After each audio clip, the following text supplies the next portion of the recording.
The Hilltop Glove Podcast is sponsored by Mid Carolina Service Company. Mid Carolina Service Company is the first name to search for your residential or commercial HVAC needs in Lexington and surrounding areas.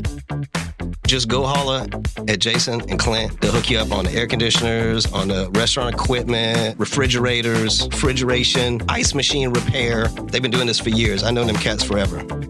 Family owned and operated since 2006, they pride themselves in their quality work and customer relationships. Call 803-356-4153 or visit midcarolinaserviceco.com for a no obligation quote for service today.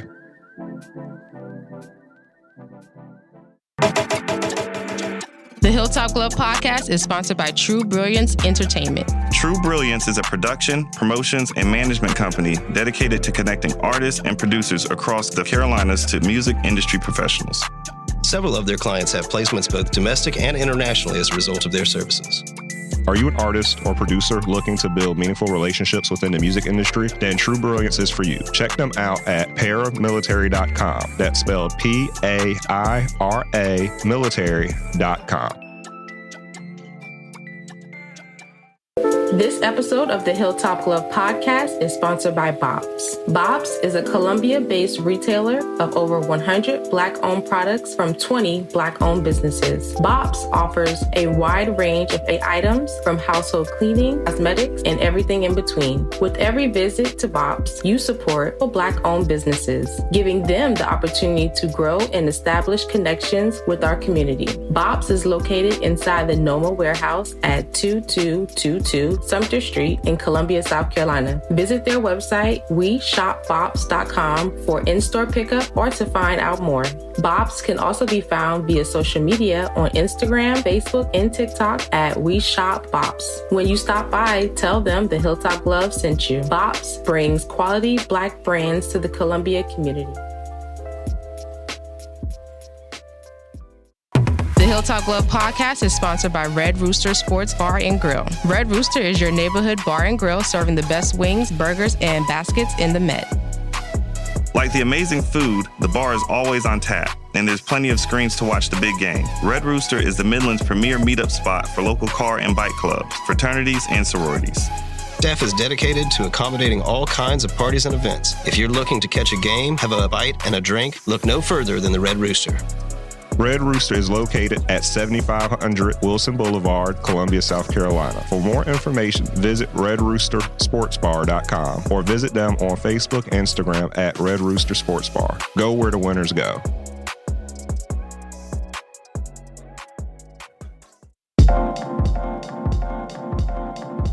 Welcome to the Hilltop Glove Podcast. Welcome to the Hilltop Glove Podcast. Welcome to the Hilltop Glove Podcast. Welcome to the Hilltop Glove Podcast.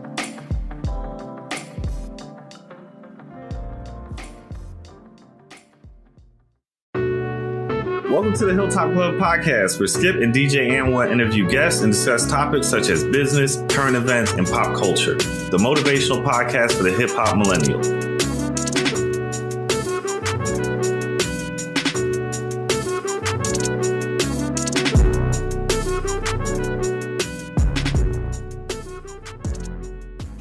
Good morning, good morning, good morning, and welcome to this episode of the Hilltop Glove Podcast.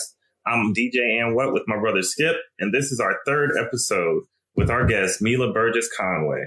She is an LPC, a licensed mental health therapist currently working with children, teens, and families at a local middle and elementary school. She is also a mother, an activist, and a professional. Hello. How are you doing today, Mila? Hello, guys. Good morning. How are y'all? Good. Good. Doing well. Excellent. Good. How's this year going thus far for you? That's a loaded question. Exactly. So, we're 30 days in, in a lot of aspects, it feels like kind of 2020 part 2, Mm-hmm. like regarding just like all of us still trying to navigate this pandemic, all of us still trying to make sure that, we are getting our needs met every day, doing what we need to do for ourselves and at our jobs and for our families. and just trying to balance all that. So, for me, like one of my biggest things is balance. And that has continued, even though, like I said, it feels like 2020 part 2. I am still working on and trying to maintain balance as often as I can. So, I'm not going to say the year's going bad, because it's absolutely not, but definitely working on how to have the best day I can every day. And sometimes that's harder than other days. So, but yeah, hanging in there for sure. Well, that's a question I've been asking all of our guests, of course, coming out of that wacky Mac year that we came out of, just coming into this year. Is there a sense of clarity in the air? Do things feel better? Does it feel like some stress has been let off, some steam has been let out of the kettle? Because today, this is a good episode for us to have, especially going through transition, seeing a change of power, watching the world attempt to deal with a new way of seeing things, doing business, etc. The idea and the topic of mental health has to come into play. Absolutely. Yep, definitely. So, go ahead. Sorry. No, that's no problem. I'll let you talk. That's no problem. But because the topic, though, is a very sensitive one and something that is not actually educated, it's not taught in an educated way throughout the common media at all. Mm-hmm. So there's not many ways for people to understand how to deal with, articulate themselves around the subject. And so most of the time it just gets swept under the rug. Right. So could you tell us a little bit about your mental health journey and the importance of mental health care, particularly in communities of color? Because communities of color, we really act like Jesus can save everything. Mm-hmm. Yep. Absolutely. Yeah. So I'll tell a little bit about my journey, which interestingly, my journey through mental health and some of the things I went through growing up is ultimately what led me to want to become a therapist. So basically, I grew up in West Columbia, South Carolina. The name has changed since, but I actually grew up in Hendricks Trailer Park, which it was interesting growing up there. It was fun. It was just a very interesting time growing up there. But basically, I am the oldest of 6, and younger than me are 5 amazing boys and men. And so because of what we went through, just not always having our needs met, living under the poverty level, at one point, our father, our stepdad at the time, was incarcerated for about 3 years.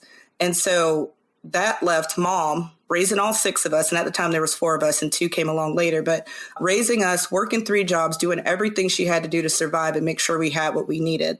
As I grew up and learned and felt comfortable to tell my story and like just share my story, which I've done at like high schools and on panels and in different ways, I've shared my mental health journey. I learned that I am not alone in that upbringing and not knowing when you're going to eat next because something else had to get paid, or not having lights for a few days or having heat because something else had to get paid. Mom's just trying to balance everything. And with her doing that left me, since I was the oldest, that left me helping to raise my brothers a lot, So I'd go to school, I'd come home, I'd have my brothers so mom could work. And during that time, I was young. I was like between the ages of 12 and 15 when that particular struggle of our dad being incarcerated, when that was going on. And so I had a lot of resentment. I was like, I want to be out playing. I want to be doing this and that. I was really angry, really upset, and did not understand why that was going on. But the one thing I didn't know at that time is, like I said before, other people have had similar experiences, sometimes even more difficult experiences. And so I was alone in that, and being alone in that. And then in our family, not even not talking about mental health issues, but not even acknowledging that that's what they were, not having the understanding, not having the language, not even acknowledging that, okay, Mila is not sleeping and is crying a lot in class and is harming herself. Like, in my family, you suck it up, you get through whatever is going on, and you do what you need to do to survive. I think that a lot of times that is the message in families. And I don't knock that. Looking back and learning what I've learned, that was being done in that moment for us to survive. So if you think about like Maslow's hierarchy of needs, one of the most basic things on there is food, shelter, clothing, water. That's basic, Sure. you know? Instinctually, that's what animals are looking for. Instinctually and biologically, that's what we need to be able to even think about anything else most times. Now, if you're like a monk living on top of a mountain and you can forego those things and still ascend, good for you. But most of us don't have that going on, right? We're living here day to day trying to make it. So basically, you know, looking back, we were just trying to survive. And in the midst of that, and because of a lot of times the stigma of mental health, a lot, you know, in Black families and a lot of families, there's a stigma of mental health that somebody's being weak, or they're just, you know, they're trying to get out of something, or, you know, there's just this stigma to it. It's not always taken as seriously as it needs to be. So there were a lot of complicating factors that kind of came together to shape who I was at that time, like poverty, loss of a parent through incarceration, having to step up and do more things that any 12-year-old should have had to do. The word for that is parentification, which I learned through my mental health journey. So that, you know, that was going on. And for the longest time, I had a chip on my shoulder about it. I really was upset and resentful and didn't understand why things always seemed like they sucked. And so I would say in families that are going through things that are extremely difficult, one of the first things that I think needs to happen, and which has been like some of the activism I've done, is to try to address those initial survival needs, you know, like how can we address those needs so that thinking about mental health, breaking that stigma of mental health, you know, having those conversations can even happen.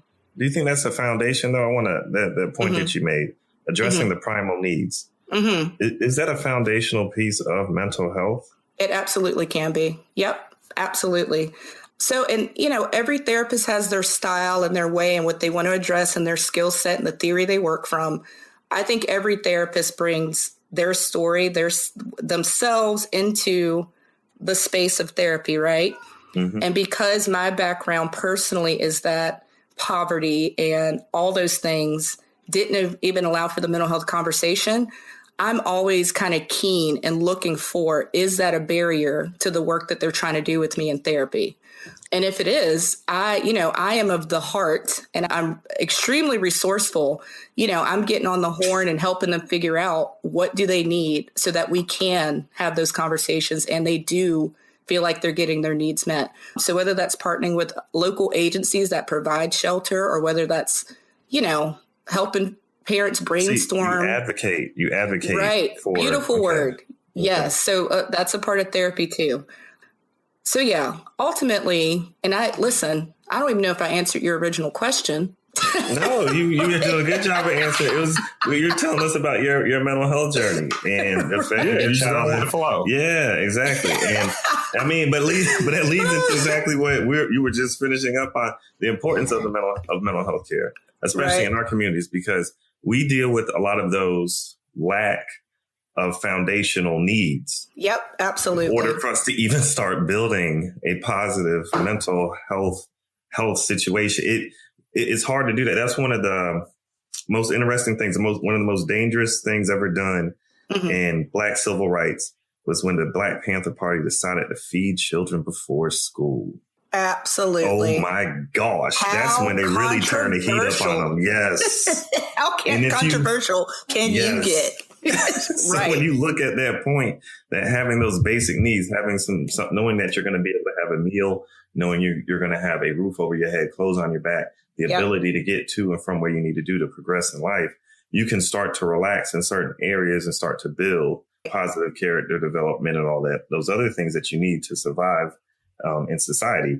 Right. Which leads to those negative aspects that we see, especially in our community. So it is something that I think is important. I know Kevin and I, we both can tell you, we've had a long journey dealing with mental health, how it affects you in reality, and it affects people around you that aren't even in your same circumstance. Absolutely. It pulls on everybody to try to fix it, but everybody wants to ignore it. And they keep wondering why the cycle doesn't break or why you can't have a positive conclusion. So I think it's important. It's something that we can both agree on. I know Kevin and I that this is an episode that we like because we like to discuss and talk about these things. But normally people, especially in our community, man, they're going to give you Jesus first. That's what I always tease about. We're yeah, and that, you know, told to work hard.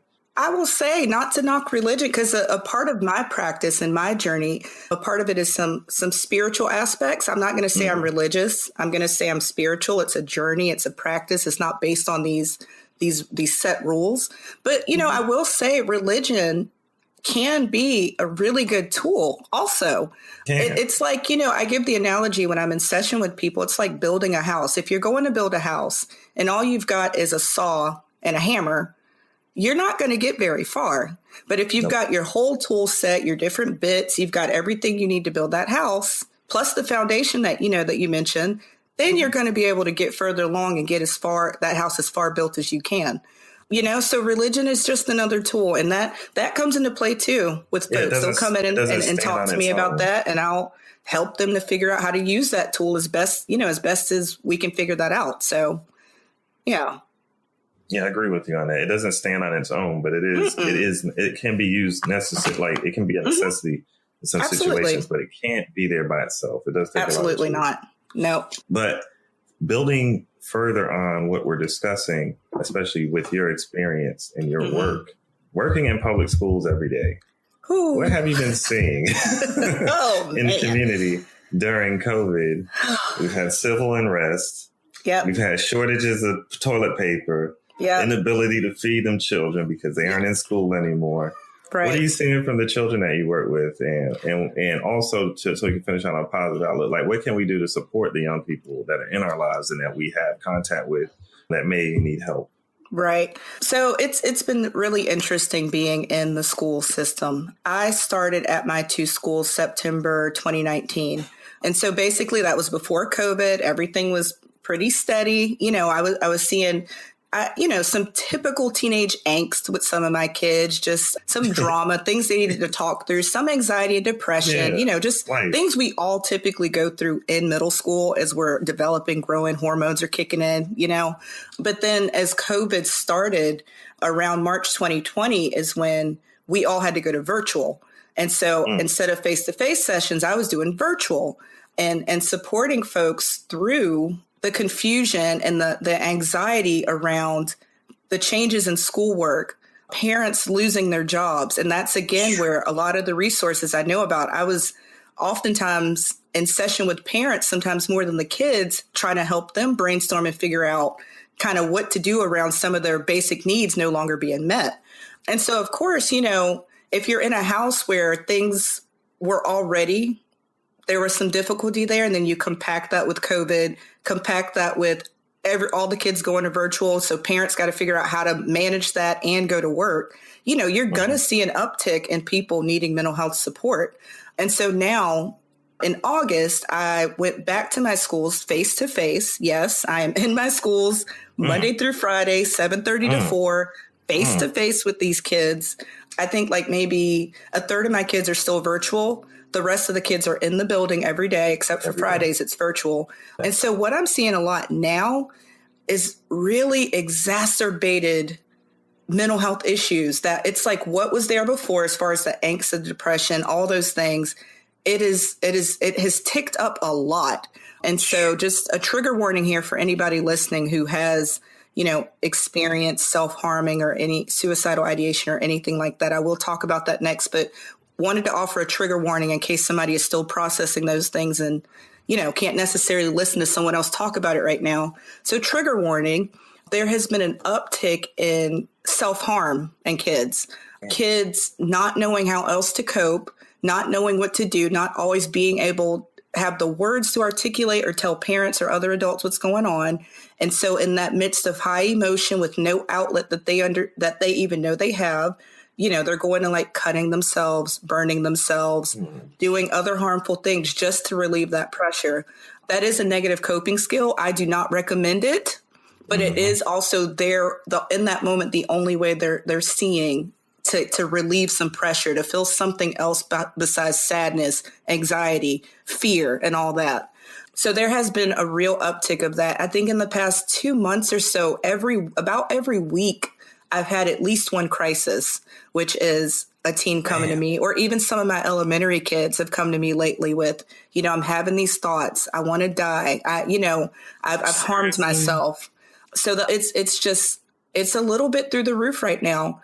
But on the other side, I do want to say the agency I work for in the county that I'm in, has placed a mental health therapist in every single school, elementary through high school, in their school, to make mental health support a part of the daily conversation there. And so that the kids can right away see a mental health therapist at their school if they need that. If we could model that in the entire state, that would be phenomenal. I don't know who's listening or who would have power to really make that happen. But I think, number one, on a larger macro scale, that would be phenomenal. On a micro scale, you ask what we can do. I would say COVID has brought on a lot of very negative, devastating aspects. But of course, especially in my journey, it helps to look on the other side of things too and look at the positive. So it has also given a lot of us an opportunity to slow down, to kind of not have that hustle, bustle, quick, got to get it done, got to do this, got to go to bed, wake up, do it all again. We've had to slow down a lot, right? And so I would say any adult listening that has a young person in their life, take advantage of that slowdown. Reach out and check in with them. Ask how school's going. Ask how friendships are going. Just pay attention. If you're noticing that the kid, the child or young adult or teen in your life, their mood has changed, or they seem more anxious, or they once were doing their work, but they're suddenly not. We intuitively know when something's going on with somebody, I feel like we're all connected in that way. We can tell when something's going on with somebody. So take advantage of that slowdown and check in with the young people in your life. Spend more time with them if you're physically able. I know social distancing has made it difficult, but if you got to get on Snapchat to catch up with your nieces and nephews, get a Snapchat, whatever it takes, make that extra effort, because we all need support right now, all of us. But it seems like our kids just trying to navigate things that a lot of times adults don't even know what's going to happen day to day. I'm seeing a lot of pressure on them and just a lot of confusion and worry about what's going on. So yeah, I would say even today, after you listen to this segment, think about the young people in your life and check on them. Check in, Please do. Please do. Check in. It might take that one, it typically takes at least one caring adult to turn things around for a kid. And that's another reason I became a therapist, is because I was never taught or told to reach out and tell anybody what was going on with me. You keep it to yourself. It's nobody's business. That's a family matter. And in the midst of that, I often felt alone.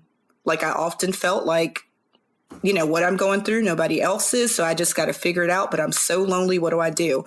I feel like if I had known that I could have talked to maybe my guidance counselor or just somebody who made themselves known to me, if I knew that that was an option and understood that as an option, I think things would have gone differently for me, Exactly. So sometimes you'd have been given some kind of guidance, which is why it's supposed to be there as a guidance. And so that's my goal. That's my life's work, to kind of reach back through time to kids that are who I was at that age, and be the adult that's like, hey, I see you.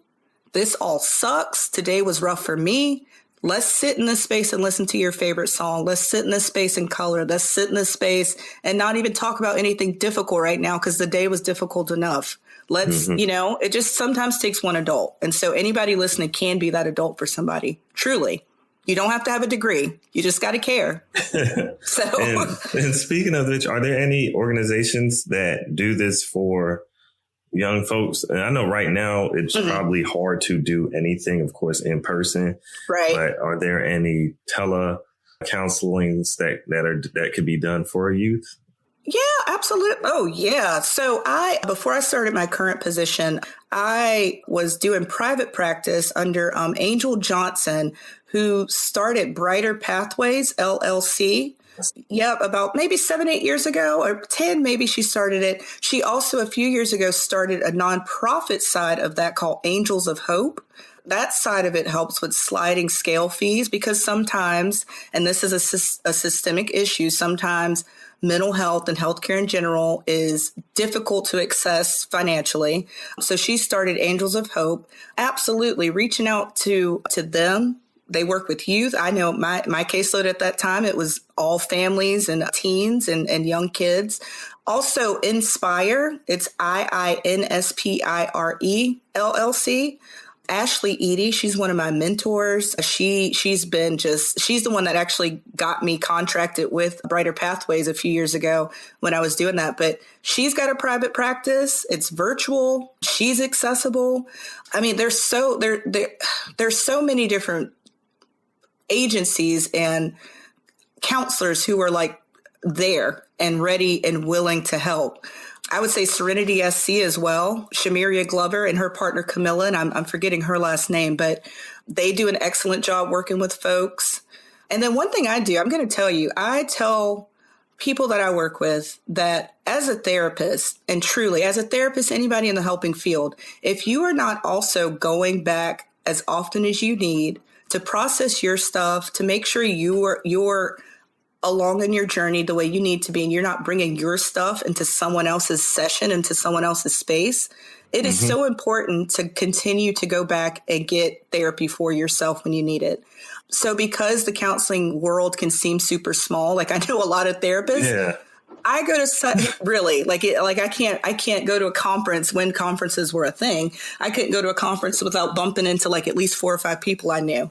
But I would say honestly and truly, go to psychologytoday.com. Mm-hmm. You can do a search for a therapist. You can search for psychiatrists. You can search by their religion. You can search by insurance. You can search by their gender. That's what I'm talking about. You can search by what your needs are. See? Psychologytoday.com. Search. Find a Black therapist. This is the type of information. I'm not going to lie. This type of information is the best because most of the time it's just, like you said, the issue is with mental health. It's not publicized. If you're having an issue with your heart, you're going to be able to find a top heart doctor. You're going to know exactly where to go to get the treatment, et cetera. But when it comes to mental health, it's like it's how would you put it? It's a bottom shelf back wall type thing. Like no one's going to touch it. They don't tell you how to get to it. Right. It's like it doesn't exist, but everybody else is getting it that needs it. Right. Exactly. Like you got to know somebody that knows somebody that knows somebody. Yeah. Like you got to get the hookup. Yo, where you find your hookup for the mental health at, man? Right over down the block. All right. I'm going to go over there and get me some mental health. No, it shouldn't be like that. Shouldn't be like you got to do the special knock to get in the door. Come on. That's seriously. I don't know if I'm telling you, like paying attention to some of the most recent news stories dealing with people dealing with mental health issues. Yep. And having negative behaviors or overall bad things happening. It seems like, and it's consistent. There has not been a letdown of this stuff in the news because the news loves running it. But the news will not assist at all in trying to help find solutions for these things. So I enjoy hearing information that is utility based. Yep. So people can go out and utilize this stuff. We'll make sure to take this information, place this stuff, of course, on the page in the blog so that people can actually get to it as well. But continuing on with you. Yep. We know at one time, and I know this, and you were talking about this earlier today in pre-production, basically. You know, you're involved in leadership in several community organizations, such as Girls Rock, Simple Justice, Black Lives Matter, Southern City Bail Fund, and others. All right. How has could you tell us about some of your leadership endeavors, as long as you know there aren't any issues get you caught up? Of course. Oh, absolutely. Listen, I'll bring it. Let's go. So pretty much I was with Girls Rock for a long time, which is a camp. It's a summer camp for girls and LGBTQIA plus teens. They come to the camp, they learn a music instrument, but in the midst of the week, they're learning social justice skills and all that, and just how to coexist and seek out equity and all these different amazing radical things. At the end of the week, they, the whole week they're in a band, they're learning their instrument, et cetera, et cetera. And that was an amazing experience. I think when I moved back to South Carolina, I was in Virginia for a few years. That was one of the first groups that I kind of happened upon. And so I rode with them for a while. I was on the board. I was organizing, creating workshops, doing all kind of stuff. And then finally, after about 6 or 7 years, I was like, you know what? I'll let some younger folks handle this. I'm going to fall back. And then with Simple Justice Black Lives Matter, that group started in 2016. And I rode hard for them too. I was a leader. I was always in the streets, yelling, marching, doing all kinds of stuff to raise awareness and just try to raise the consciousness about what was going on in the Black community regarding police brutality, just all, Black Lives Matter. Y'all know Black Lives Matter. But were you dealing with specific situations here in Columbia? So it was what it ended up being. And this is what I noticed around that time too. And this was years ago. Since I've had a kid, I've kind of like been in the shadows with a lot of groups lately. But what we started noticing was that we would have folks out like rallying and doing all these things. But a lot of times folks did not end up understanding the history and like the school to prison pipeline and like mass incarceration of Black folks and just all the different things that they were yelling and upset about when we wanted to make moves and like, try to get things changed and kind of get some substance to it. Folks didn't always understand like kind of the backstory and the back end of what it took to make that happen. And so really what our group, what Simple Justice shifted into doing, like this is what fit with the people that were involved at the time and just all of our hearts knowing that we wanted to educate people. We ended up providing a lot of free community events, a lot of education. We would review things like 13th, that documentary, Ava DuVernay. We would like just show folks like, okay, yes, let's get out, let's make noise, let's have our voices heard. But ultimately, we need to know why we're doing that.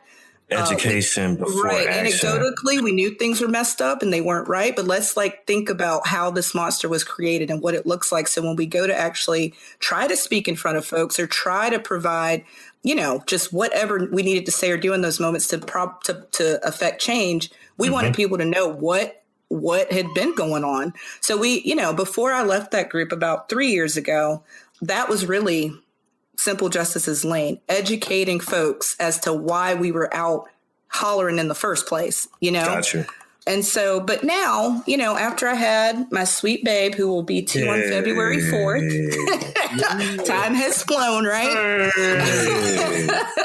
So while I was pregnant with him, I really fell back with activism because that does take a lot out of you emotionally, spiritually, physically. It really does take a lot out of you to be carrying different things and educate people and just being on the scene all the time. So I did fall back so I could focus on my pregnancy. So now I am with Soda City Bail. Yeah, so Soda City Bail is a volunteer-run bail fund. And basically, it's all donation-based. So I wish we had like a grantor or somebody who was just feeding us money, but it's all donation and volunteer-based. We do have a fiscal sponsor, Every Black Girl, which was founded by Vivian Anderson, who is phenomenal. I would say if you could have her on here at some point, I absolutely recommend it. Yeah, I highly recommend it. But she founded Every Black Girl after the assault on Shakara and Naya at Spring Valley High School, again, with the SRO. So she founded Every Black Girl as a means to stand up and say no more. Every Black girl is going to thrive.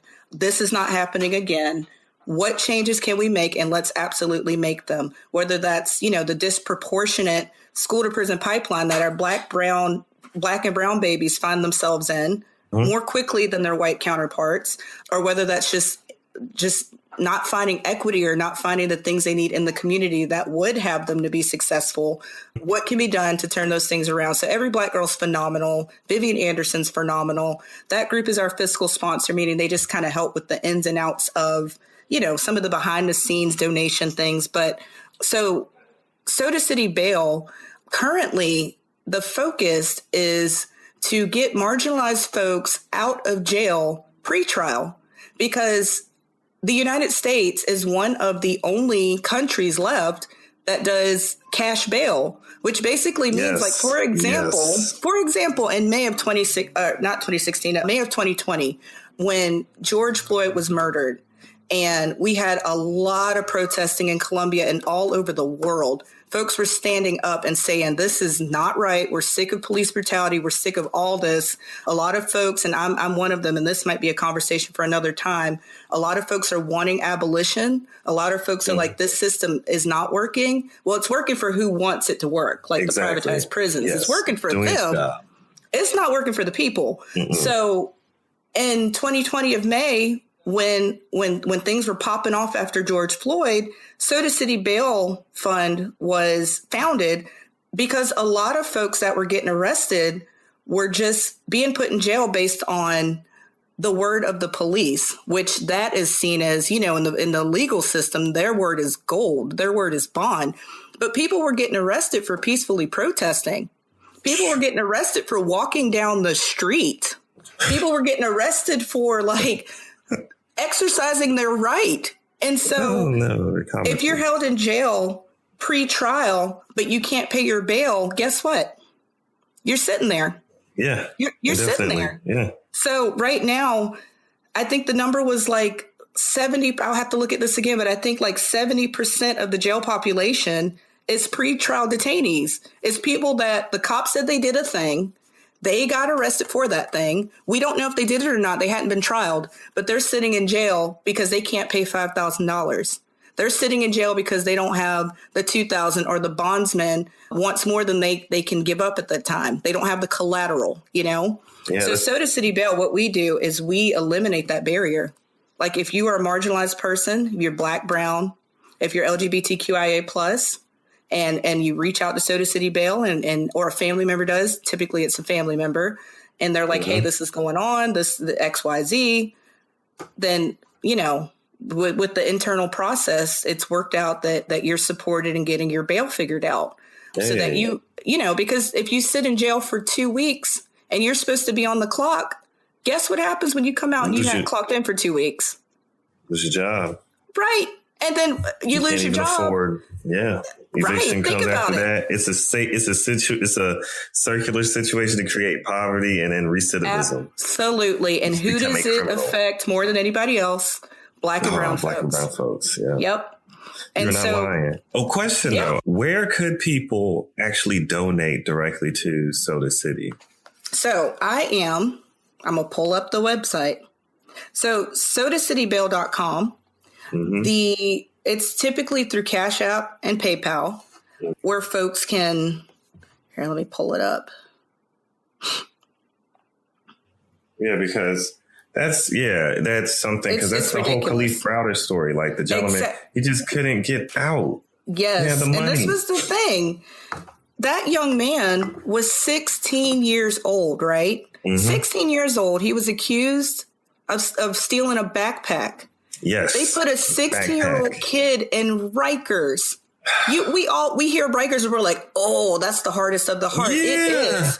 He spent this man, God rest his soul, spent 3 years in Rikers, right? 2 of them in solitary confinement because he kept getting his ass kicked by grown men.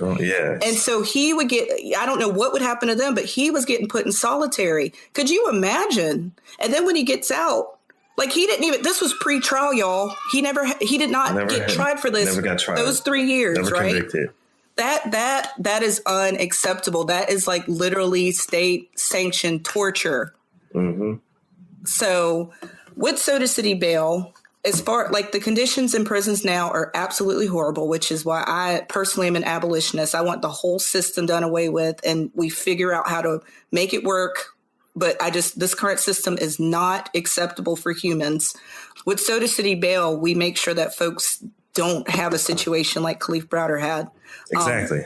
So Cash App, PayPal, and Venmo, if you just go to sodacitybail.org, you can donate directly. And that money, 100% of that money goes to when folks need bail. It's all volunteer. None of us get paid. None of us get anything for this except knowing that we're trying to change lives. Yes. Right. And then we're working on aftercare, which means if there are some things that the person needs when they get out, we're setting up mechanisms to either provide direct resources or figure out ways where we can try to provide some of those things until their parole officer, or if they have a caseworker, can really get them started with that.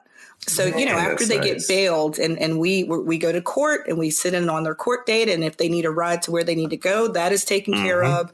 And then that aftercare piece of making sure some of those basic things they need. You come out of jail and who knows what your life was before that, but I'm pretty damn sure it's not going to be much better after you leave jail, right? No. So yeah, I'm obviously passionate about that work. That organization, after I had my baby, I spent a lot of time like, okay, I can't sit on my haunches. I got to do something. And just after seeing their work and knowing all the people in that group, some of them I've organized with previously on different things. Yeah. Soda City Bell is that truth. They're doing the work. They're doing the work of the people, man. That's always good to hear that type of stuff. Mm-hmm. I know as an adult now, and not being blinded to what's really going on in the world. It's nice having the balance on the other side. Right. People doing the necessary good work out there to help people have a better time here on Earth. Yeah. Always makes me feel better. So yeah, we'll make sure that we post that stuff and get that information out so that people know how to, of course, make sure that they're getting money there so that that situation could be bettered as best we can do now until laws change, of course. Absolutely. One cool thing that happened this past week, dealing with imprisonment and prisons in general, was Biden actually marking down that prison contract law. So now we're no longer going to have private prisons with 90% capacity contracts anymore. Right. Set up by our nice Nikki Haley when she was our governess. Right. Listen. So that's going to be it. Governess Nikki Haley. Lord bless. Yeah, we don't have to deal with it. Yeah, man. That was like one of the most one of the most sinister things she left behind as a legacy for her. Absolutely. Her administration, just knowing that the prisons will stay at 90% capacity no matter what's going on. And part of that, a lot of that deals with mental health as well. They do imprison the folk that are dealing with mental health issues, addiction issues, et cetera, instead of sending them to actual places to receive treatment. Absolutely. So that stuff does tie in. It's a one-to-one thing. But something that's off of the topic of just strictly dealing with mental health and societal issues, but it's something that affects everybody. I don't care what you're doing, how you're living out here. If you're in the 21st century, you can be 89, you can be 6 years old. You probably have been touched by the social media bug. It has touched everybody at all times and any place. Sometimes you're on the toilet. Sometimes you're driving, which you shouldn't be doing while you're doing that. Right. You may be at work, killing all the time on the clock. Whatever it is, people will have access to social media. In some ways, it is a positive thing. It allows people to connect with others, especially during times like this when it is hard to be in consistent contact. But also it can be abused like any technology can be or any tool.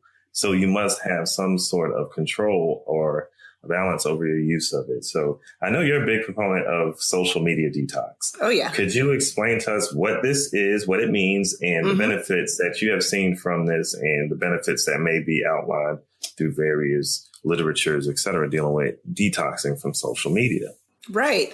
So for me personally, I love analogies so much. They really help me to like explain things that aren't always tangible.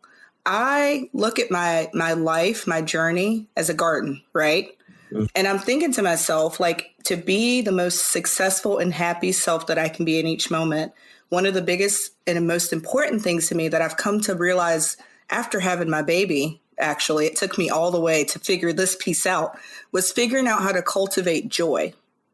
And what I mean by that is how in your garden of life, what things can you plant? What can you put in your life? What can be like those just things that are in your life that they are good for you, good for your soul, will cause you to just feel, to blossom and to be as successful as you can be.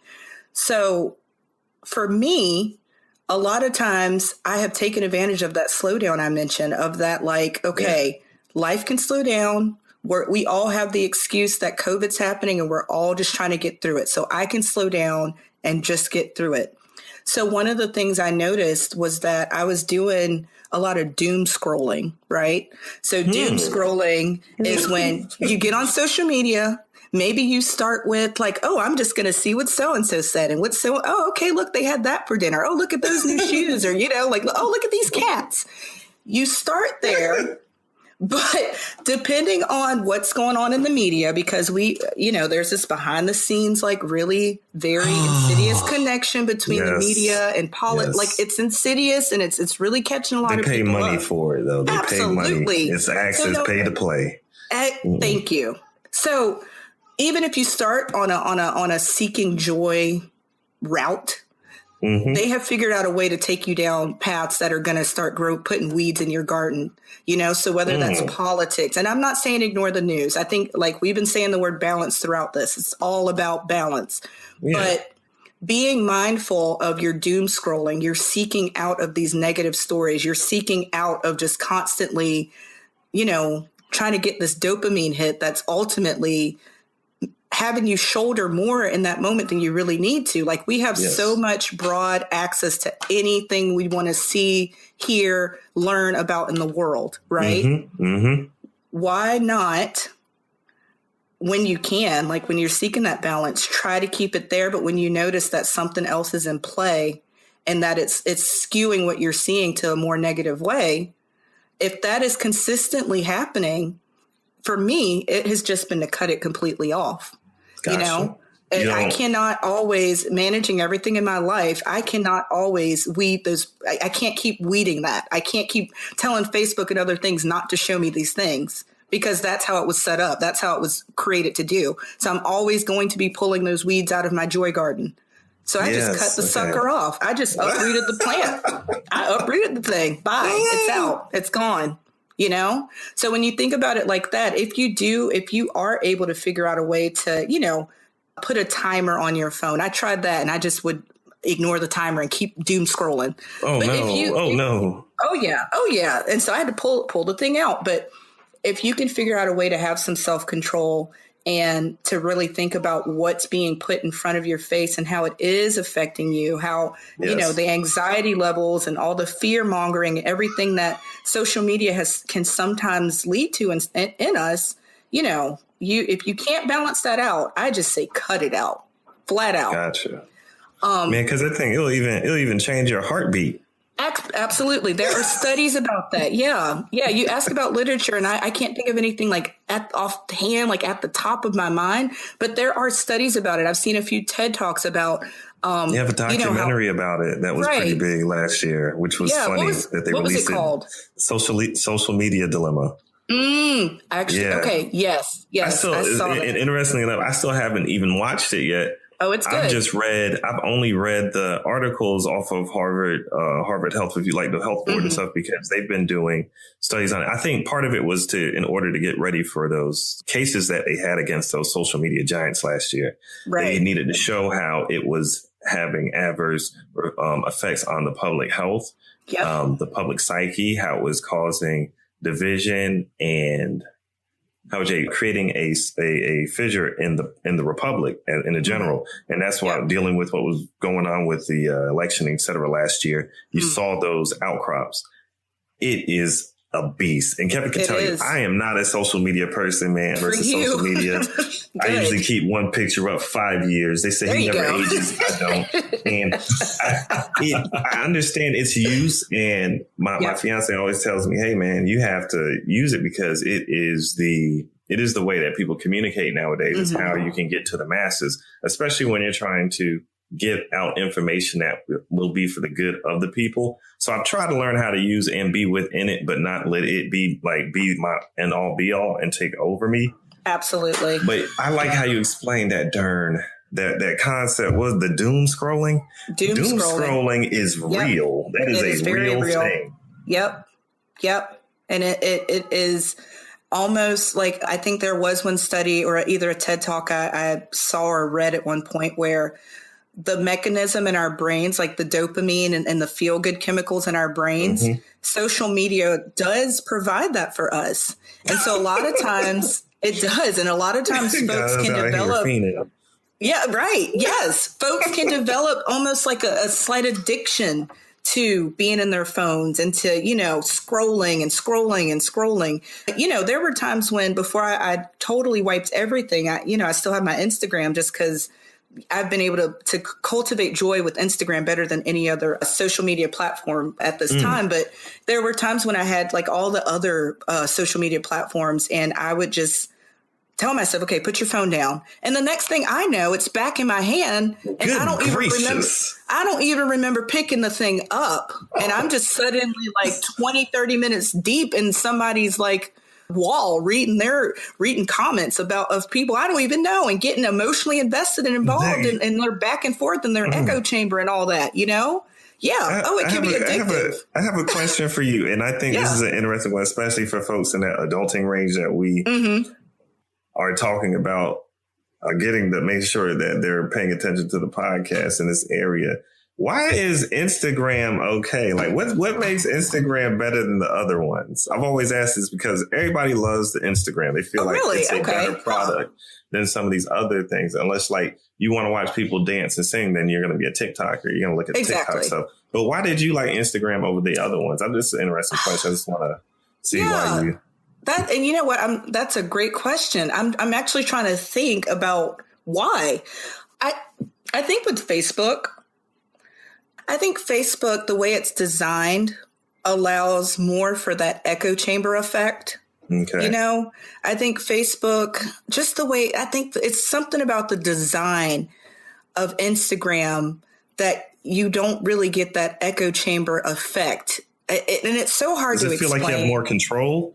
Yes, it feels like more control. It feels like if I decide on Instagram that I'm only following people that post cats, and I'm only following people who do yoga, and I'm only going to follow pictures of cute babies, like I can do that. And that's all I'm really going to see, Oh, ain't nothing wrong with that. Yeah, right? Exactly. But with Facebook, I feel like those very specific things that are fun and feel good, you can come by them on there, but there's just too much other things peppered in there that show up on your timeline and show up, to me, seem like they show up more frequently, Gotcha. So yeah, I think it's better control. I think just with the Joy Garden that I mentioned earlier, Instagram is just it's just an overall better tool to cultivate that joy that I'm always trying to figure out in each moment where the joy is in this moment.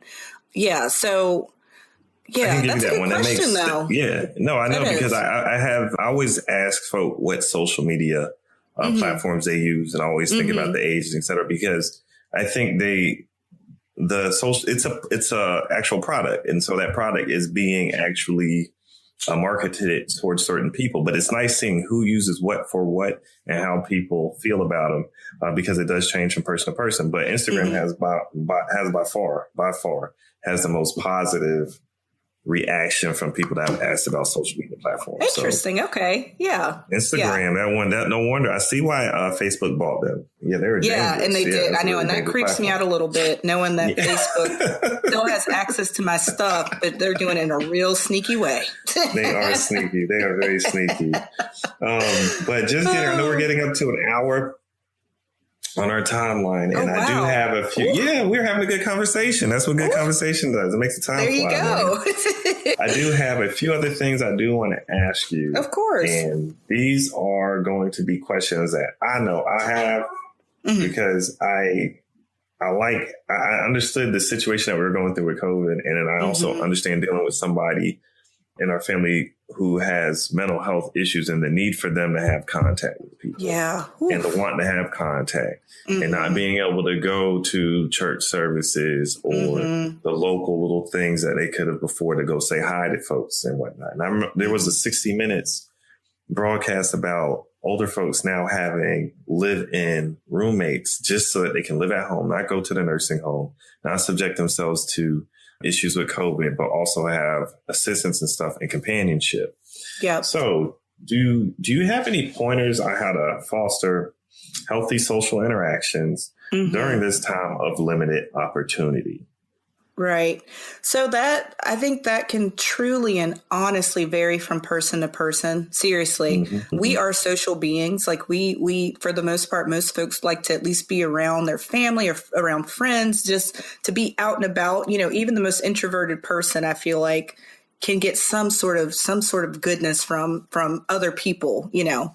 So that really is from person to person. I would say like the most important aspect of figuring out how that's going to look for you is to make sure you're extremely mindful that COVID is real, that people are dying from it, that people are having effects from it. So keeping that in mind once you decide on how you want to socialize, that's number one. And then, I mean, there's so many different options. I know for my kids that I'm providing therapy services to, a lot of them just being able to come, like school, you know, no middle schooler just loves school, but coming to school and being around their peers and at least having those social interactions has been beneficial for some of them, you know.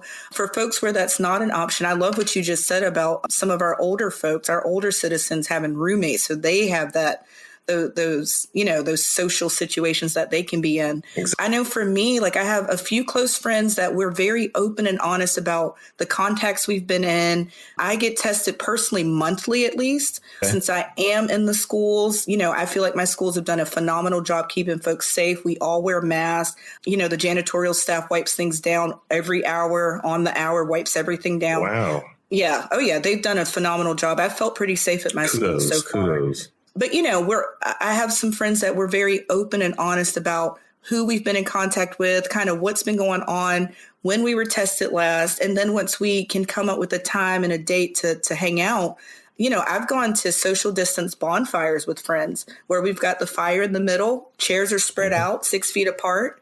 And then we're able to spend time that way and catch up and talk. And we feel comfortable and safe because we've had that conversation. And as far as we all know, we don't have COVID and we're coming to each other in a safe way. Gotcha. So if folks are comfortable to do that, I would say, you know, figure out who your close people are who will bring you those good vibes and you can leave feeling better and like some joy was cultivated with them. Figure out ways to do that, you know, stay 6 feet, but still be in that same space. And of course, if that's not feasible, if that's just not a way that you're comfortable with socializing right now, you know, we're going to fall back again on social media. Zooms, you know, these same group of friends, we've done Zoom check-ins before, you know, so social media definitely is filling a need. You know, I know I was knocking it pretty hard earlier, but it is filling a need right now. It is. And I know that. Like they said, the devil's in the details and it's a tool. Right. So it can be used for positive or negative. Yeah. So I would just say keep your safety first, mask up, sanitize, get tested when you can and when you're able. But if you do have folks that you trust and that you know you can spend time with and their intention is to be safe and keep you safe, you know, that's for me personally is how I've been navigating it. Just to have that. So, because I mean, I don't know if you could tell, but I like to talk. Yeah. You have somebody to talk to. Yeah. I'm an extrovert. So I'm like, okay, friend, are you healthy? Can I come by? You know, that's for me. So you remember, this is our first winter as well with this. Right. And usually during the winter, we're inside with people to keep our spirits up and stuff because there's less sunlight and you're dealing with seasonal affective disorder. Come on. So this is a very weird one. This is the first time for this. So absolutely. I always like to ask, I wanted to ask that question specifically because you also have folk who need continuous interaction for mental wellness, and they're right now being isolated. And then you also have families who need time away from each other, because I know you have probably seen this information about the divorce rates and the breakups and et cetera that have happened during COVID. Yep. Man, it's wild out there. Yeah. Everybody's struggling. Like everybody's really struggling right now. Just to deal with those things. But are there any positives that you could take away from this current isolation? I know you're talking about having the time to slow down that we could leverage right now, something so we can end on a positive note on that point, because it just feels it's such a negative thing to think about, just being alone or alone. I know. Well, one positive thing that I would say is like in regards to mental health, because even if you are if you cope well, if your life has been generally without too much difficulty, you know, even if you don't have any trauma or anything that would lead you to possibly have any mental health difficulties, because mental health issues can happen to anybody. Exactly. Rich people, famous people, if you have a brain and a heart and a mind, right? Nobody's immune. You can have mental health issues. If you're human, you can have them. And so with that being said, it's I can imagine, especially with what I've seen, that even the someone who typically doesn't deal with mental health issues, I can imagine that there have been some difficulties and changes in their mental health based on everything that we are trying to work through. So what I would say is that, one, you're not alone with that. There's people that deal with mental health issues like myself, even if we weren't going through a pandemic. So You're not alone in those struggles and those feelings and those things you're trying to navigate. Two, there is hope. Like I named some agencies earlier, some true, beautiful people who I know personally who will talk with you and help you figure out your light, help you process anything you need to be your best self, to be the superhero in your own story. So there is hope and there's help. There's a long history of therapists developing and making mental health what it is today. And it's a very positive centered and very client centered and very, how can you be the superhero in your own story centered thing for the most part. Like mental health is a positive thing. Sometimes you have to uncover and reveal and do some shadow work and things that might hurt you in that moment. But that, Lord, I'm still, listen, that's the work right there. But, there are things you have to uncover and work through that can be difficult. But the thing about mental health and therapists, you're not alone in that. You are not on that journey in the darkness by yourself. Maybe you were coming to them, but the reason you came to them is because you wanted to figure out, where is my light? I can't find it. Where is it? Can you help me? And then once a therapist works with you in all the different ways and techniques that we have to do that, and you see your light, and then you learn how to carry it for yourself, and then you are lighting your own path. It's a beautiful thing. So to the most positive thing that I can say about all of this, with COVID, with politics, with everything that's going on that ultimately is just shit, and sucks. There is even hope in all of that. People don't have to be alone in that. If they, there's ways to figure out how not to be alone, even if it's virtual check-ins. There is hope. Yeah. There's joy that can be cultivated. There's a journey that can start today even to get you to the other side of what you're facing. So yeah, the positive thing is that there's hope, really and truly. And I know that personally. I've with my own journey, there are some days where I literally should not be alive and sitting here having this conversation, because what was in front of me seemed way bigger than anything I could face or bear. But there is hope. There is. I'm just telling you from this perspective, from having been through what I've been through. Yeah, there's hope. There is. That's what I'm talking about. So that's what I'm talking about. Yeah. That's what I like to hear, man. I want to end it on that positive, and let folk out there know that if there are things that you do need assistance with, there are actual ways for you to get in contact with folks who can help deliver some of the tools that you need to better your situation and your overall mental health. It's not something that needs to be seen as a negative thing or that should have a bad mark on it. And it's not something that you should be afraid to ask about or seek out information for. That's one thing. If we can get that across, especially in the communities of the Black and the brown folks, I think a lot of things will be able to look on the up and up. So, yep. Man, it has been a great conversation with you today. We have talked for well over an hour. We did our job today. We'll be putting Skip to work on this one. I know he was quiet in the background, so I was like, I knew the time was coming up. I was like, okay, well, we got to get these things in. We have to get these questions in. Absolutely. And we love talking with folks. And one reason why we love the podcast, I know Kevin and I discussed this yesterday, is because we actually get to talk to professionals and people who deal in subjects that we have little, sometimes to no education on. So Right. It's nice being able to understand these things, like creating a large toolbox and wealth of information, things that can be looked back upon and connections that we can have to be able to spread the knowledge to others and let folk get in contact with you. Now, this is usually the time of the show when I ask you to plug yourself and to tell us about any social media contacts and ways for people to get in touch with you. However, I don't think that we're probably going to be doing that today, but are there any ways that anything you want to leave with the guests, ways for people to contact, or things that we should post for you? Absolutely. In the show?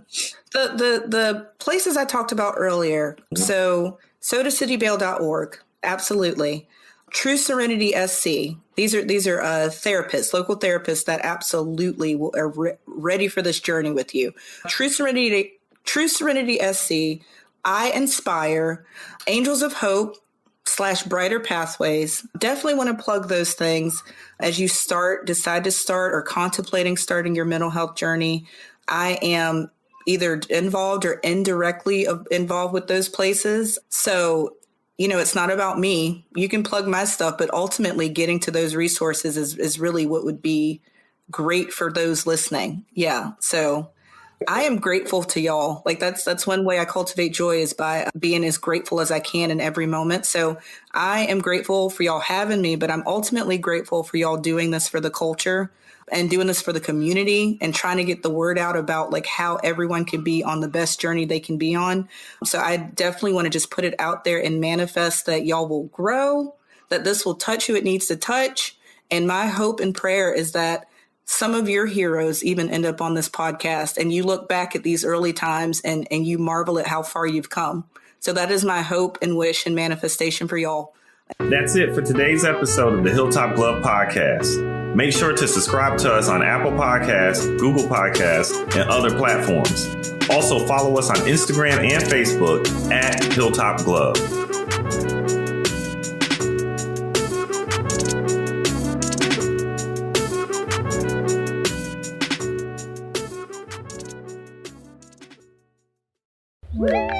That's it for today's episode of the Hilltop Glove Podcast. Make sure to subscribe to us on Apple Podcasts, Google Podcasts, and other platforms. Also follow us on Instagram and Facebook at Hilltop Glove.